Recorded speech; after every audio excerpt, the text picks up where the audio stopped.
Buenas, pessoal, tudo bom? Está começando mais um Prosa da Semana, onde a gente traz um compilado das informações, das notícias, de como está ocorrendo a safra das principais culturas agrícolas do Brasil. Um resumo aí para você ficar informado e saber de todos os relatórios, todas as atualizações que saíram da safra. Antes de mais nada, gostaria de convidar você a nos seguir lá no @CassianoAgro, no @agrodepende. Além disso, curtir lá tanto no YouTube, se está nos vendo pelo YouTube, como também no Spotify, nos avaliar, compartilhar o Agro Depende aí com um amigo teu, com alguém que também vive no agro, vive do agro e quer desenvolver cada vez mais, está atualizado com o que está acontecendo no nosso agronegócio. E vamos começando o episódio aí falando, a gente vai falar hoje um pouquinho sobre mercado, preço, clima geral aí que está afetando a safra e o que está por vir, fenologia das lavouras, andamento da colheita e do plantio também, custo de produção, crédito e dívidas, e para fechar um giro rápido aí com as principais notícias do agro. O foco principal que a gente vai dar, como já é de costume, falando um pouquinho mais sobre soja, sobre milho, safra e safrinha, e também separando aí sobre as principais regiões produtivas do Brasil, que são Centro-Oeste, Sul, Sudeste e Mato-Pibapá. E trazer todo esse contexto aí, Brasil, um resumo para tu ficar informado essa semana. Vamos começar então falando sobre movimentação e mercado de preços, trazendo um pouquinho sobre a geopolítica, comércio exterior e o risco de oferta. E a gente, no mercado da soja principalmente, o quadro continua sendo de demanda externa aquecida por farelo de soja, né? Brasil assumindo a liderança nas exportações do grão e uma certa disputa aí entre fundamentos positivos e momentos de realização de lucros em Chicago.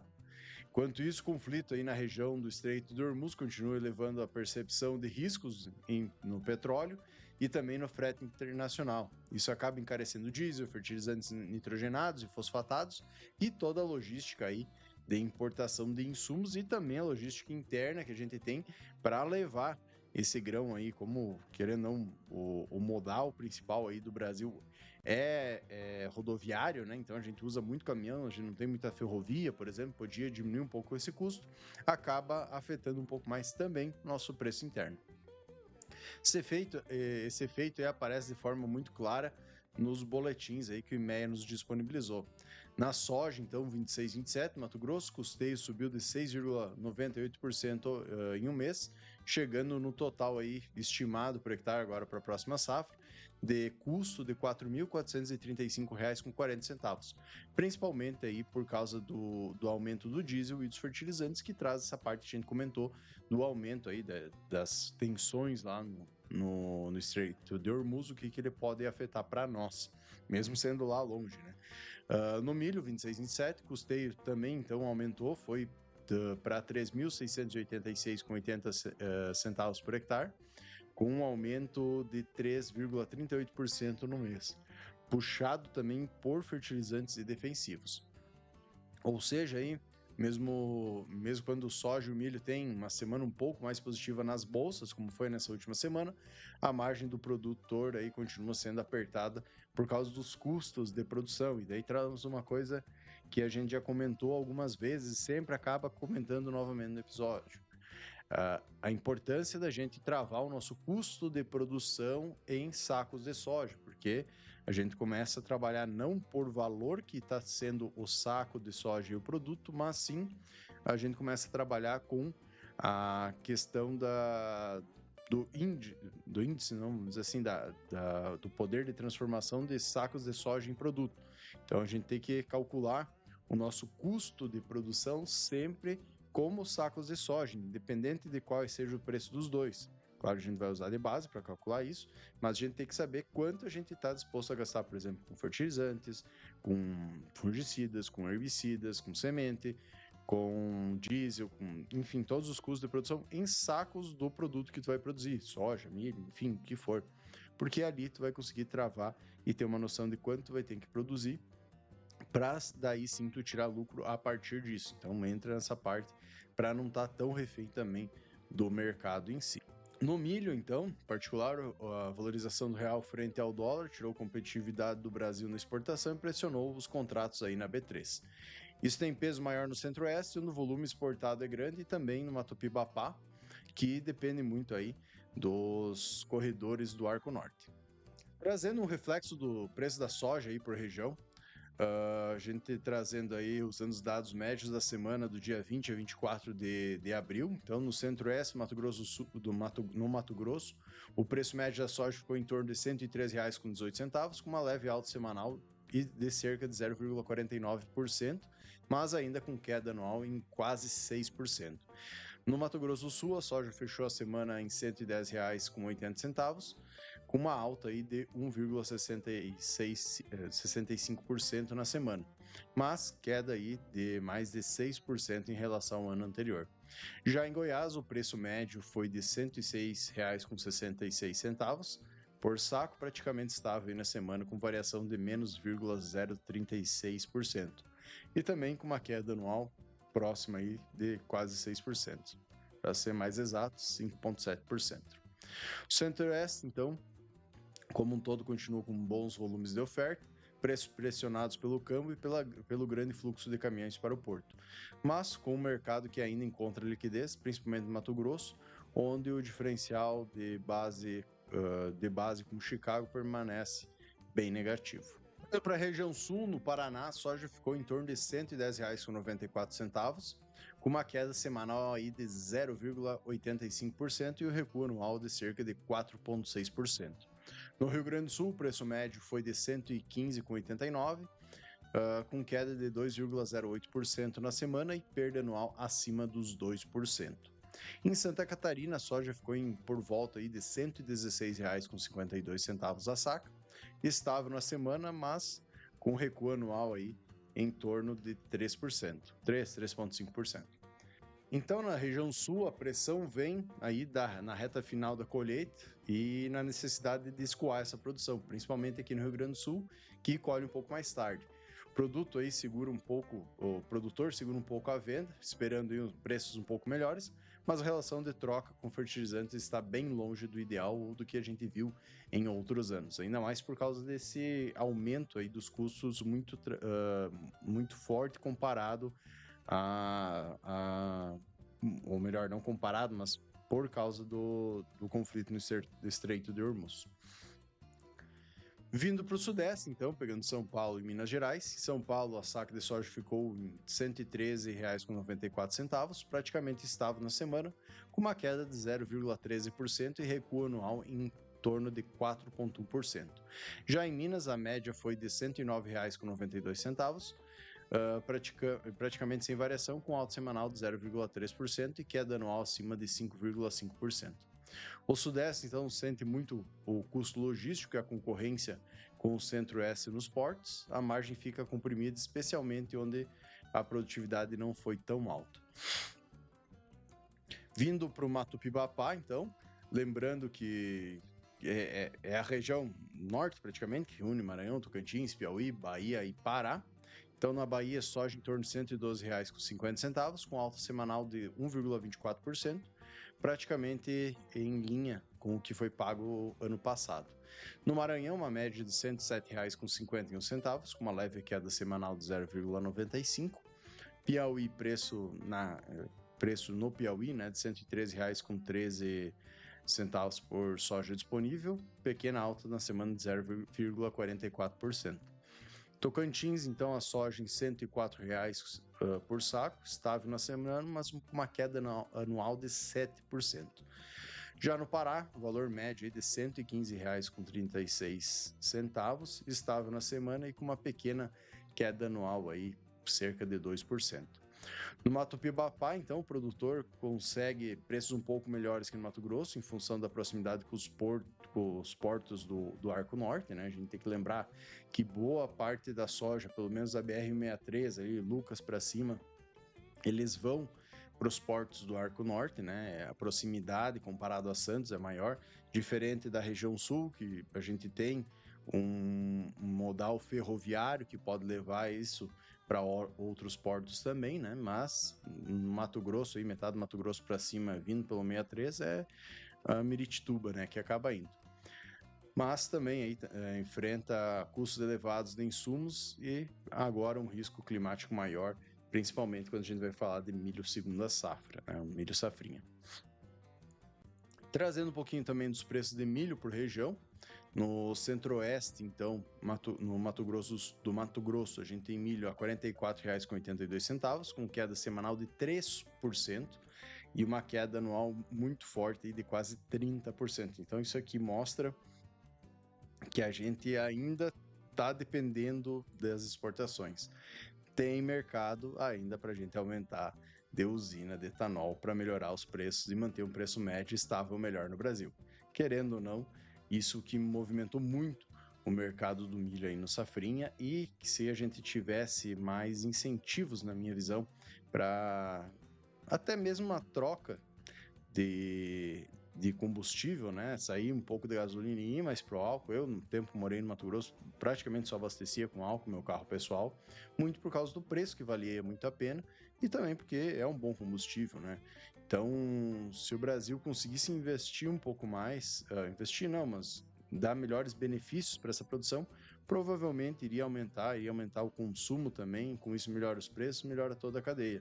Eu lembro que, eu não vou lembrar especificamente o ano, mas se não me engano foi 2002, 2003, foi liberado para as usinas venderem diretamente aos postos, e isso já aumentou muito o consumo e a produção, porque melhorou a margem de lucro, não precisando mais passar pela Petrobras para revender para os outros postos. Então isso ajudou muito o mercado naquela época e mostra aí uma das questões que não acaba caindo sobre o contribuinte, né, que auxilia o contribuinte, auxilia a empresa, está produzindo e todo o mercado roda um pouco melhor.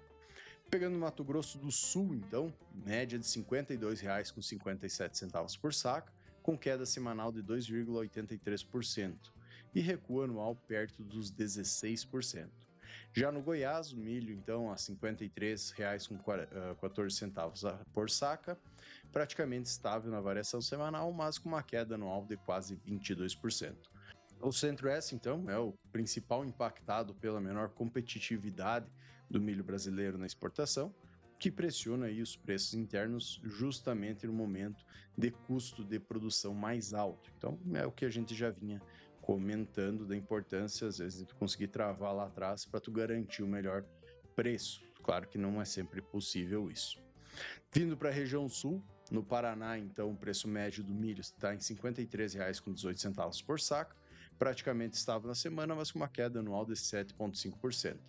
Já no Rio Grande do Sul, uma média de R$ 57,89, com alta semanal de 0,82%, ainda assim quase 9% abaixo comparado ao ano passado. Já em Santa Catarina, o milho está a R$ 58,17, estável na semana, mas com uma queda anual próxima aí dos 10%. Então, no sul como um todo, o milho encontra um suporte no consumo interno. O que quer dizer com isso, né? Querendo ou não, a gente vai pegar Paraná, Santa Catarina e Rio Grande do Sul, tem uma quantidade gigantesca aí de aviários, toda a parte de avicultura, suinocultura, bovinocultura, tanto de leite quanto de corte.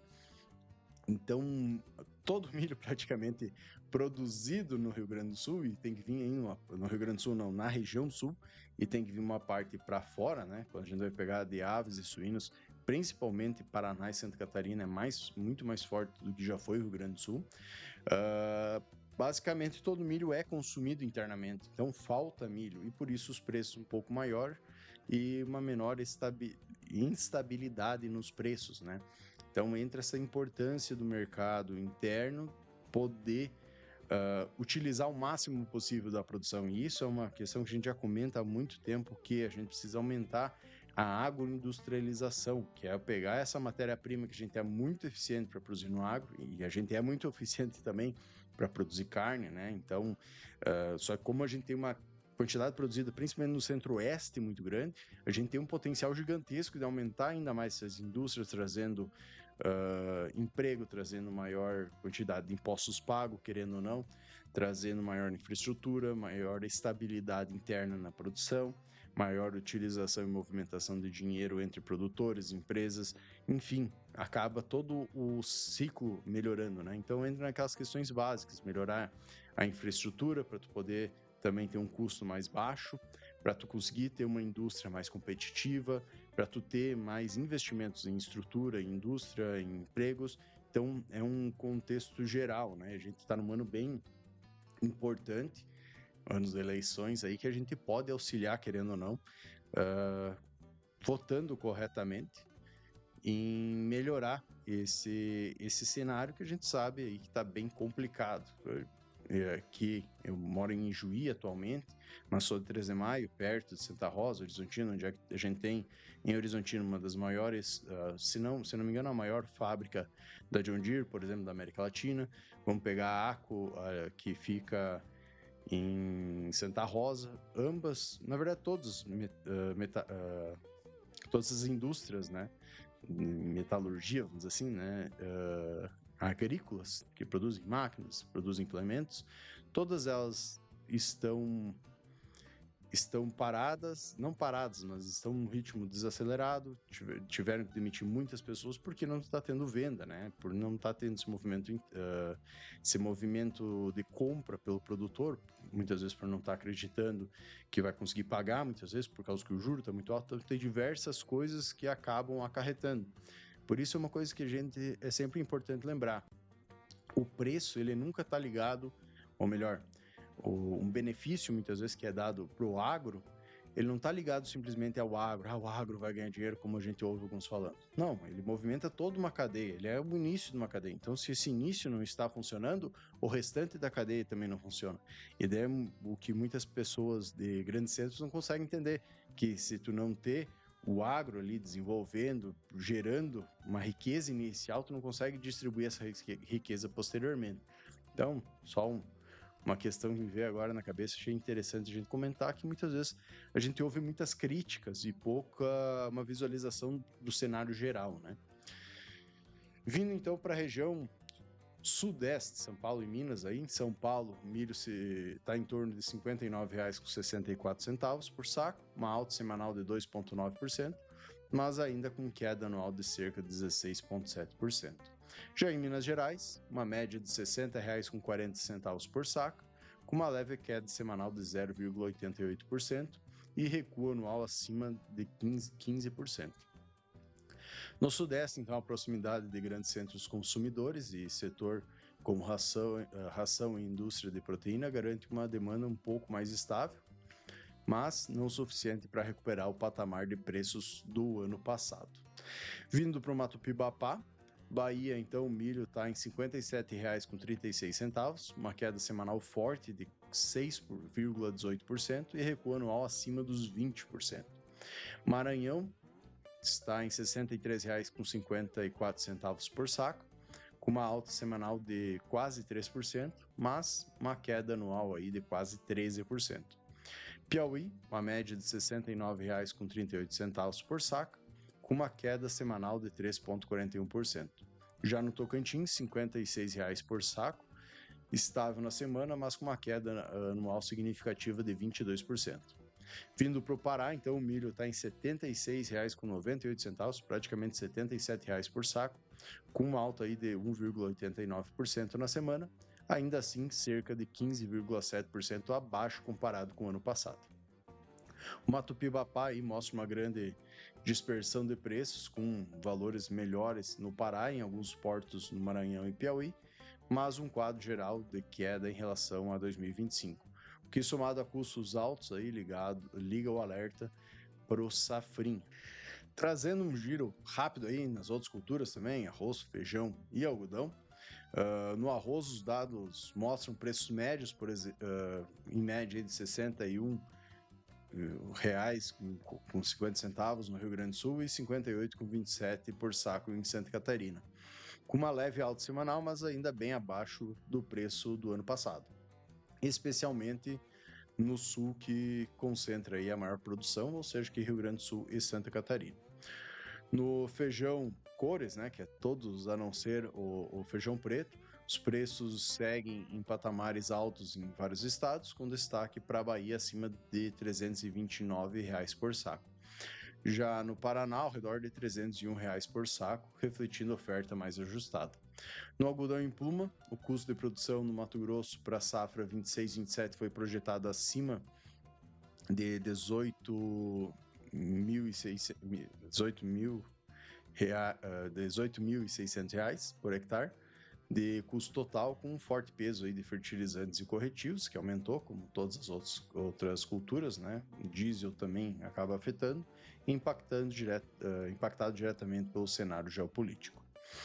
Fechando o mercado aí e os preços de cada cultura, vamos agora dar uma olhada para o que realmente está acontecendo no campo, tanto falando um pouquinho sobre a questão de clima e também da safra. Para a gente falar um pouquinho sobre toda essa questão de clima, safra, produção, a gente vai utilizar aí o monitoramento semanal das condições das lavouras da Conab, o relatório que saiu dia 27 de abril de 2026. Vamos passar aí de região por região para a gente conseguir passar um pouquinho melhor do que a princípio aconteceu agora nessa última semana. A semana foi marcada por pouca chuva em quase toda a região do centro-oeste, com algum volume um pouco maior no oeste do Mato Grosso e no centro do Mato Grosso do Sul. No Mato Grosso, o relatório destaca que houve menor volume de chuva, principalmente no norte, mas ainda com bom teor de umidade no solo e boa condição para o milho segunda safra na maior parte da área.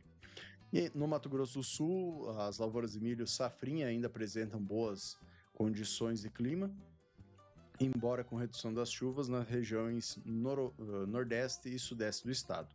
Já em Goiás, a ausência de chuvas persiste e começa a afetar o potencial produtivo de algumas lavouras de milho segunda safra. Lembrando que Goiás vai sofrer um pouco mais, principalmente no milho segunda safra, porque ele acabou atrasando a questão do plantio dele, porque estava chovendo muito no momento da colheita da soja.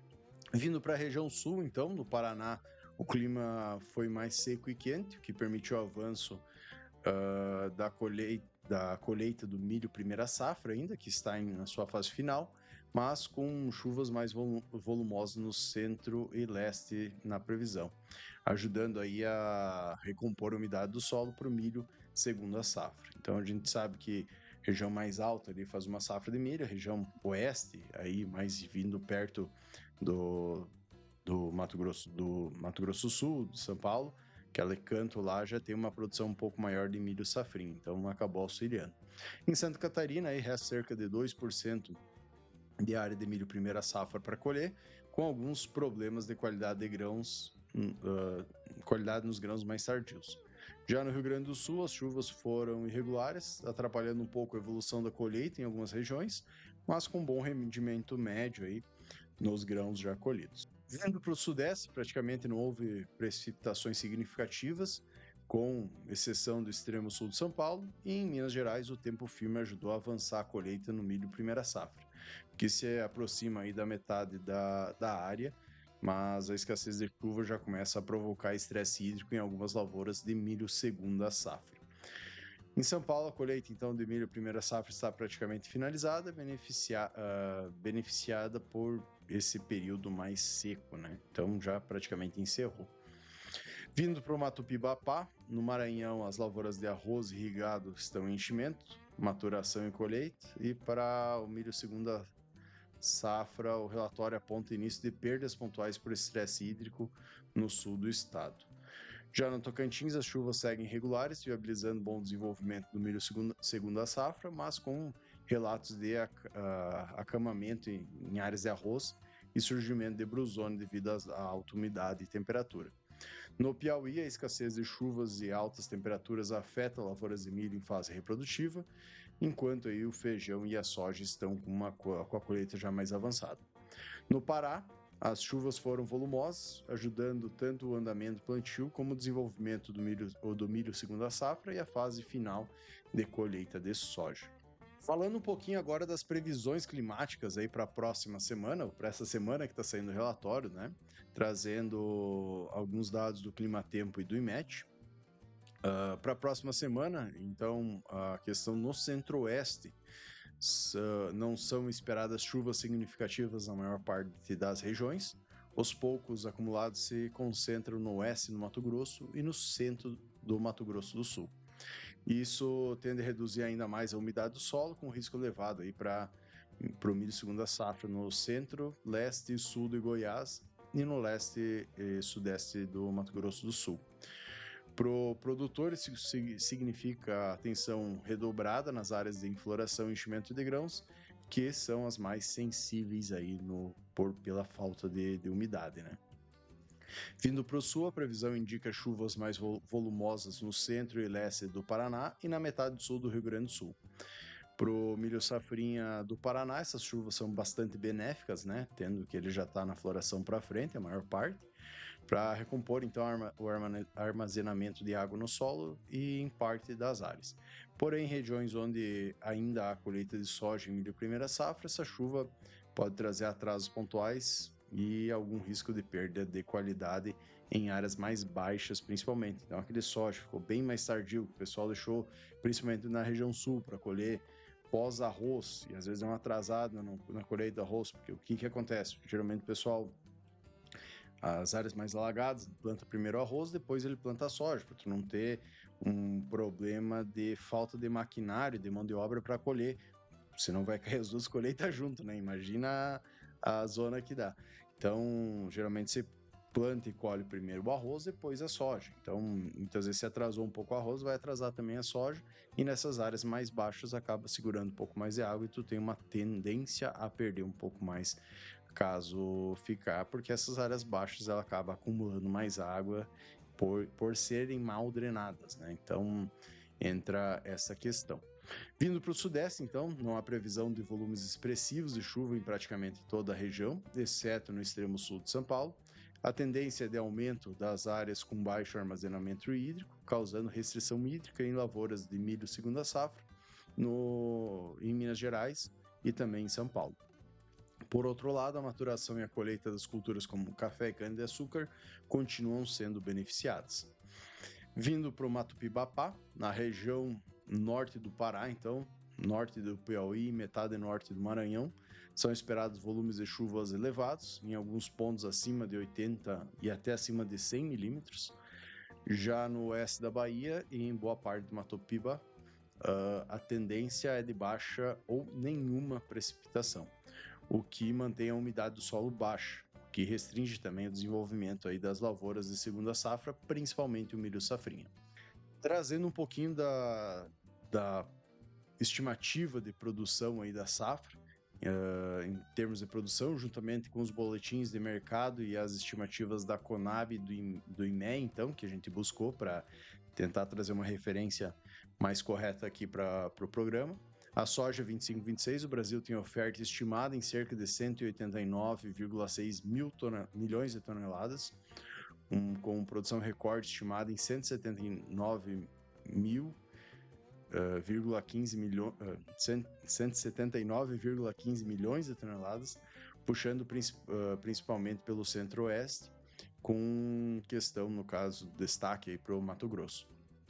Já o milho primeira safra teve bom desempenho em estados como Rio Grande do Sul, que recuperaram parte das perdas vistas em safras anteriores, né? Então, esse ano, embora para a soja, em algumas regiões aqui no Rio Grande do Sul, a gente, principalmente na região oeste, a gente teve perdas bem acentuadas no soja. O milho, como ele é plantado mais cedo, a gente teve uma safra praticamente cheia, uma safra muito boa que há alguns anos a gente já não via para o milho, né? Então, mas ainda com muita variabilidade regional, que é o que eu comentei, né? O milho foi bem praticamente em tudo, mas no soja a gente acabou patinando em alguns locais. No milho segunda safra, já uma preocupação explícita aí com produtividade em regiões do Mato Grosso do Sul, Paraná, Goiás, Minas e Mato Pibapá, por conta da irregularidade das chuvas nesse final de abril e início de maio. Agora que a gente já sabe um pouco de mercado, de clima, como é que tá os números aí de previsão da safra, vamos falar um pouquinho das lavouras, e como está a questão fenológica das lavouras. Para isso a gente usa sempre o relatório disponibilizado aí pela Conab. Esse de dia 24 de abril de 2023 ele foi lançado, né? Então, essa é a última data aí final que acaba tendo desses resultados. Então, trazendo um pouquinho aí, falando um pouquinho sobre a soja, 25-26, cerca de 92,1% da área total já colhida, então estamos na reta final da colheita da soja, 6,8% está em maturação e apenas 1,2% ainda em enchimento de grãos. Resumindo, né, a soja já terminou o ciclo na maior parte do Brasil, o risco climático agora é mais relacionado a principalmente qualidade de grãos, né? E logística de escoamento para conseguir tirar essa soja tanto da lavoura quanto também do armazém, levar para os portos e ter onde é que armazenar. E não mais a questão da produtividade do campo. Então a chuva ou a falta dela não vai estar afetando mais diretamente a questão da produtividade ou produção da soja. Vindo para o milho primeira safra, temos 62% da área colhida, praticamente 30% em maturação e 8% em enchimento de grãos. Essa fatia aí de quase 40%, se a gente vai pegar enchimento de grão e maturação, ainda pode sim, ser sensível por uma falta de água, por ondas de calor e problemas sanitários, mas principalmente aí a parte do enchimento de grão, aqueles 8%. A maior parte, 30% em maturação, vai sofrer um pouco, mas pode sofrer mais às vezes com um excesso de chuva, com grão ardido, mais ligado a essa parte, né? Já no enchimento de grão pode diminuir um pouco a quantidade aí de grãos. Estados aí como Minas Gerais, Paraná, Santa Catarina e Bahia se enquadram justamente nesse grupo onde ainda há risco climático influenciando o fechamento aí da produtividade. Vindo para o milho safrinha, aqui a situação acaba sendo bem diferente, né? 44% das lavouras estão em floração, 30% em enchimento de grãos já e 26% em desenvolvimento vegetativo ainda. Ou seja, mais de 70% da área safrinha ainda já está em fase reprodutiva ou entrando nela. Essas fases aí como floração, enchimento de grãos principalmente, acabam sendo as mais sensíveis para a falta de água, como a gente sabe, né? O que mais acaba afetando a produtividade se falta água nesses períodos e a temperaturas extremas. Então, entra toda aquela parte de polinização das espigas, deformação de grãos, enchimento de grãos. Então, está bem nesse ponto crítico agora a maior parte das lavouras. E isso acaba sendo ainda mais crítico, né? Quando a gente vai pegar a questão das previsões que a gente viu anteriormente. Centro-Oeste, aí, principalmente Goiás, Mato Grosso do Sul e parte do Mato Grosso, então estão com problemas aí de chuva, também no Sudeste, aí, Minas Gerais e São Paulo, e no Mato Pibapá, principalmente Maranhão, Piauí e Bahia, onde tem previsão de chuva limitada, nem tanto por causa do excesso de calor.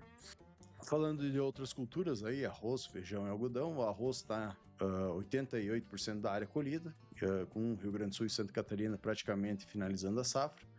Apenas 1% da área ainda está em enchimento de grão e 10,6% em maturação. Aqui a preocupação acaba sendo mais com qualidade de grãos nas áreas que pegaram excesso de umidade, principalmente agora na finaleira. Já o feijão, 84% colhido, 9,7% em maturação e 6,1% em enchimento de grãos. São áreas localizadas principalmente na Bahia, Piauí, Rio Grande do Sul e Santa Catarina, segundo aí relatos da Conab. Já vindo para o algodão, a maior parte das áreas, 80%, está na fase de formação de maçãs, 11% está em maturação, com pequenas frações aí em desenvolvimento vegetativo e floração.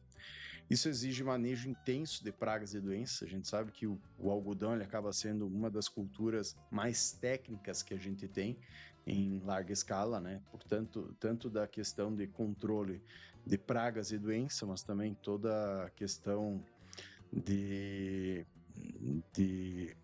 hormônios utilizados para tu conseguir colher, conseguir induzir a formação de maçãs, toda aquela parte para o controle da planta, né? Ela é uma cultura muito interessante e muito técnica, né? Então, até parabéns para quem lida com essa cultura, porque ela é bem complicada de trabalhar e qualquer deslize, vamos dizer, o prejuízo pode ser muito grande. Então, quem trabalha com algodão realmente tem que ser muito profissional.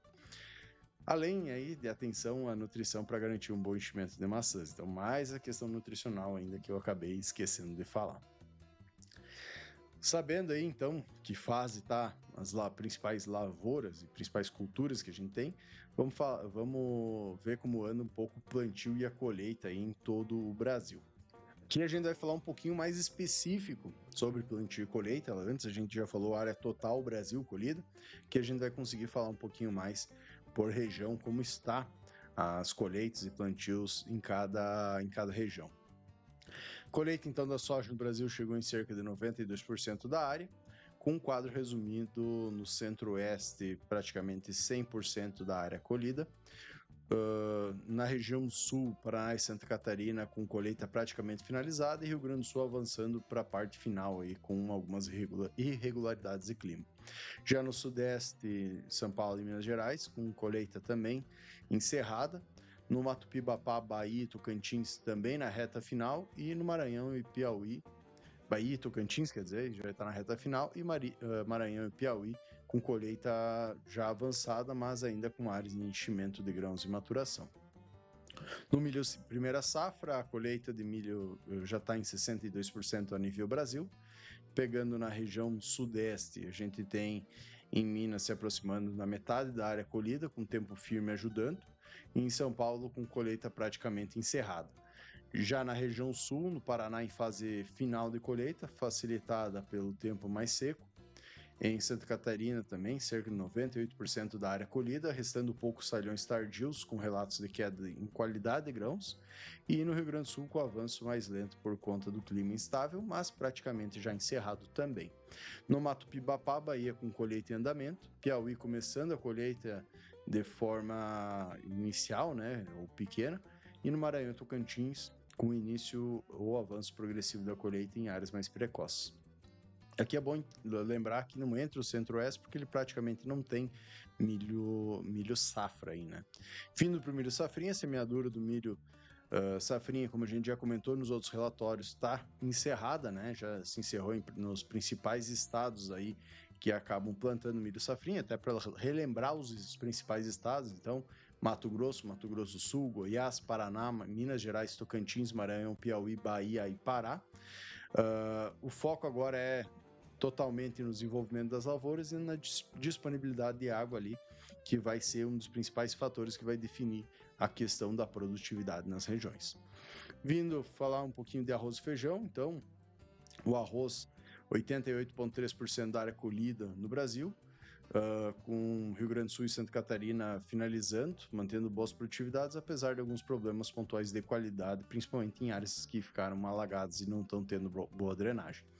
Lembrando que na região sul, aqui, Santa Catarina, Rio Grande do Sul, a gente tem muito arroz irrigado, diferente lá da região centro-oeste, enfim, principalmente região centro-oeste, Mato Pibapá e alguma parte no sudeste não é tanto, que daí acaba sendo o arroz sequeiro, né? Então são produções diferentes, produtividades diferentes, manejos diferentes, mas ambos são arroz, né?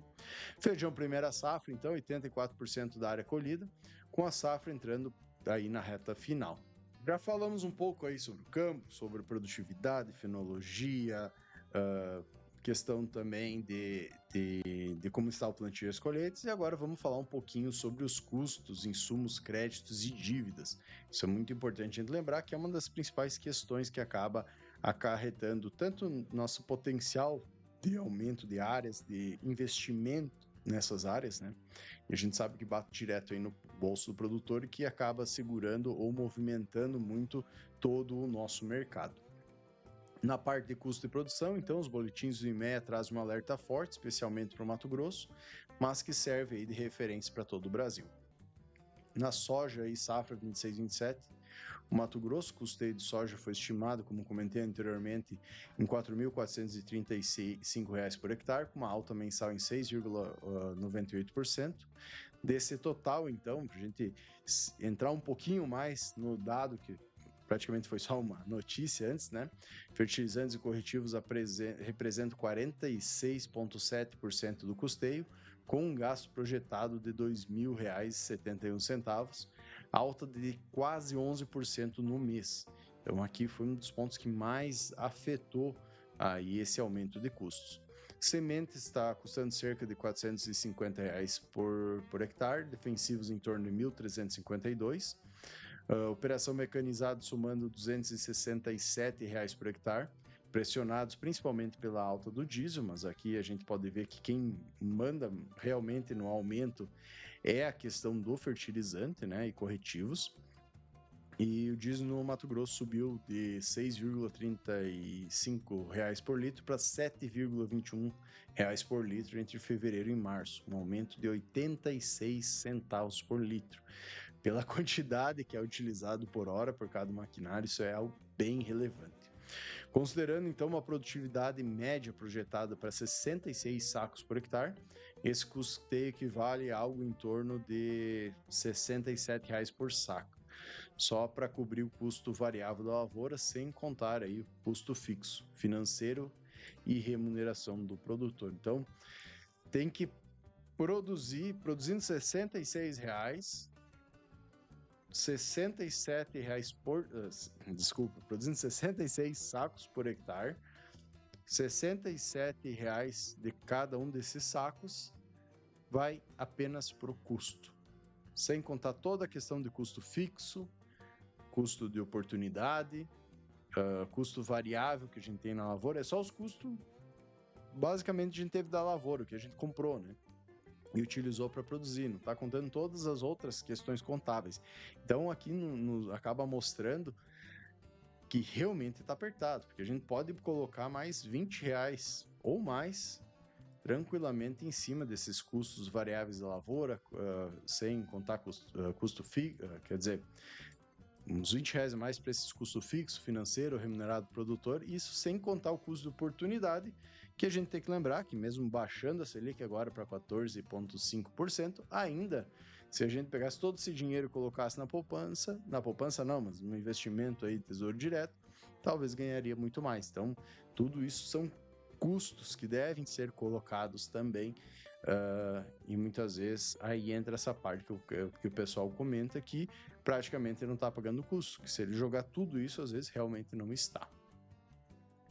Milho, então, safra 26-27 do Mato Grosso também, trazendo essa parte do custeio que a gente comentou anteriormente, que aumentou para R$ 3.686,80 por hectare, uma alta de 3,38% no mês. Dentro disso, então, fertilizantes e corretivos já estão batendo R$ 1.474,60 por hectare, uma alta no mês de 5,67%, então possivelmente foi o que mais afetou.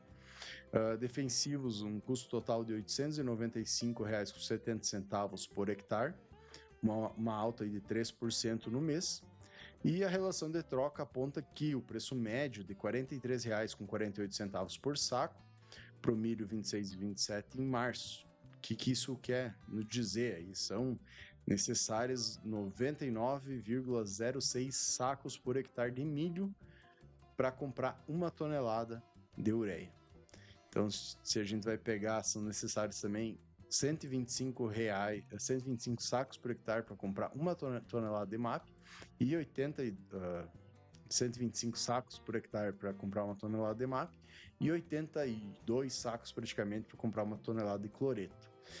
Com a produtividade média estimada em 116 sacas por hectare, e aqui esse dado, já acompanhando algumas lavouras, principalmente a partir de que foram plantadas a partir de dia 15 de fevereiro, muitas lavouras não chegam nessa produtividade, mesmo com um bom investimento, porque depende muito do clima. Nós vamos pegar com uma produtividade média estimada em 116 sacos por hectare, o produtor precisa de boa parte da produção só para pagar os fertilizantes, mostrando margens muito apertadas, principalmente em regiões que o milho acaba vindo para casa dos R$ 45, R$ 50. Então, aqui ele quase vai empatar e vai ganhar um pouquinho. Então, entra essa questão para a gente observar também. Pegando o impacto aí por região, no centro-oeste, então, centro primeiro choque de insumos importados e frete, com grande parte da soja e do milho negociados para exportação.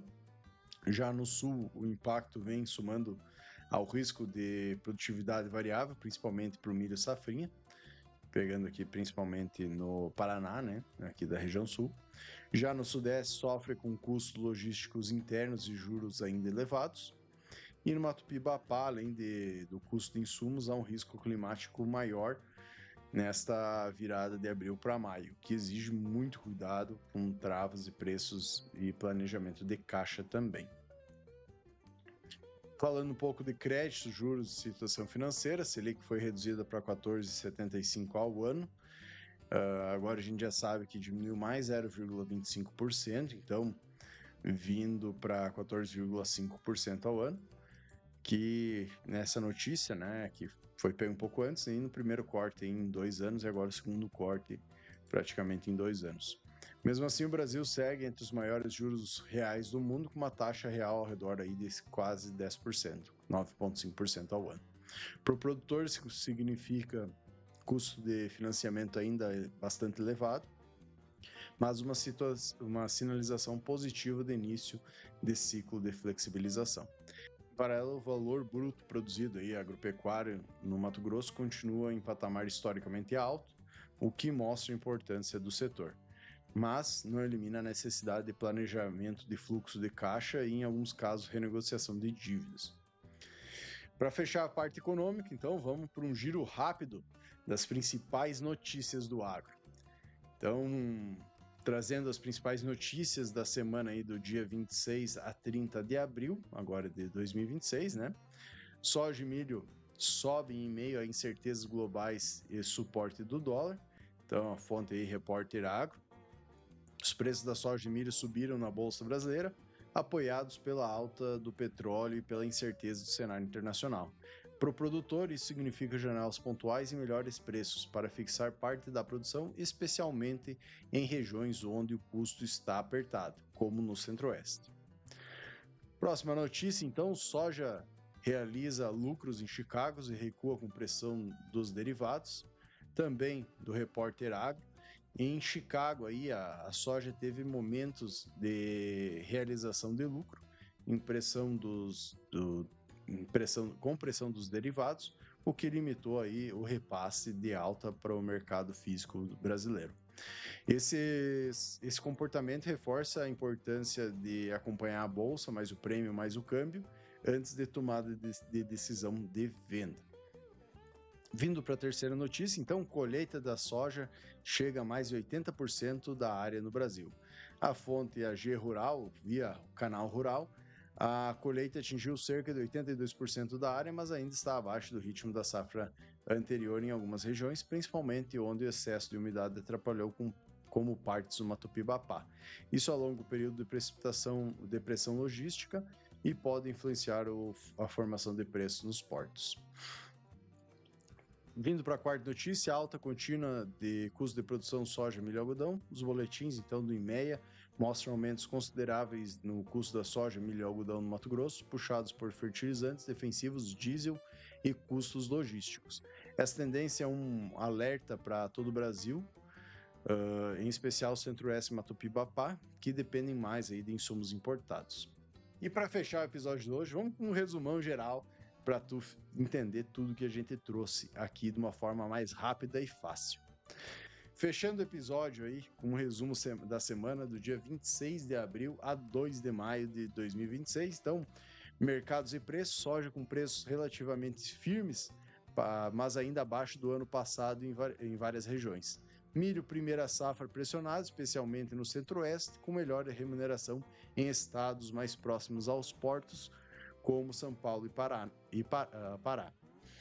Feijão e algodão seguem com preços sustentados, mas com custo de produção alto. Falando um pouquinho de clima e safra, então, semana de chuvas regulares, com predominância de tempo seco no Centro-Oeste, Sudeste e parte do Mato Pibapá, justamente onde o milho segunda safra está em fase crítica. No sul, chuvas mais volumosas no Paraná e Rio Grande do Sul ajudam parte das áreas, mas podem atrapalhar a colheita em alguns momentos. Falando das fenologias aí das lavouras, soja praticamente colhida no Brasil, com o ciclo se encerrando, milho primeira safra com cerca de 60% colhido, restante em maturação e enchimento de grãos, milho safrinha com maior parte das lavouras em floração e enchimento de grãos, muito sensível à falta de água. Trazendo informações sobre plantio e colheita, milho segunda safra, com 100% da área semeada, colheita de soja, milho primeira safra, arroz e feijão primeira safra avançando para a reta final na maior parte das regiões. Sobre custos, créditos e dívidas, custo de produção de soja e milho 26, 27 em alta no Mato Grosso, puxado por fertilizantes defensivos e diesel mais caro. Selic em 14,75%, iniciando o ciclo de corte de juros, mas ainda em taxa real muito alta, mantendo o crédito caro. Lembrando, uma pequena atualização já foi para 14,5%. E uma mensagem final aí, tanto para o produtor quanto para o agrônomo, todo mundo que nos assiste, os profissionais do agro, né? Atenção máxima agora para o safrinha, principalmente onde a chuva já está falhando, e o uso estratégico aí das janelas de preço para travar margens, como eu sempre comento nos episódios, né? Para a gente conseguir travar o nosso custo de produção, porque o custo de produção continua subindo mais rápido do que as cotações. Esse foi o Prosa da Semana. Convido você a compartilhar esse episódio com um amigo seu aí que também trabalha no agro, também quer ficar atualizado e sempre estar por dentro das principais notícias do agro. Compartilhe esse episódio com ele que ele vai conseguir aí também ficar informado. No mais, nos siga nas redes sociais. Por hoje era isso. Até a próxima, pessoal!